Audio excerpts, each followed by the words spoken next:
దేవుని నామములో ఎదగాలి అంటే తగ్గించుకునే మనసు ఉండాలి. ఆమేన్. ఒక 2 నిమిషాలు. దేవుని నామములో నువ్వు బలపరచబడాలి, స్థిరపరచబడాలి, ఎదగాలి అంటే, దేవుని ఆత్మని పొందుకోవాలంటే నువ్వు ఖచ్చితంగా తగ్గించుకోవాలి.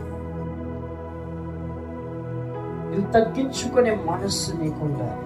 నువ్వు జ్ఞానమును పొందుకోవాలి, ఆలోచనలు పొందుకోవాలి, ఆలోచన శక్తిని పొందుకోవాలి, జ్ఞానమును పొందుకోవాలి. ఓపిక స్థానమును నీలోనికి నీవే తీసుకొని రావాలి. సమాధానము నీవే పడుతూ ఉండాలి. సమాధానము పొందుకోవాలి. దేవుని నామములో నువ్వు ఫలింపాలి అంటే ఖచ్చితంగా ఈ క్రియలు నీలో ఉండాలి. సమాధానము, తగ్గించుకునే మనసు, అర్థం చేసుకునే మనసు, ఈ 3 ఖచ్చితంగా ఉండాలి. గర్వము, అహంకారం ఉన్నవాడలా నువ్వు దేవుని నామములో ఫలములు పొందుకోలేవు.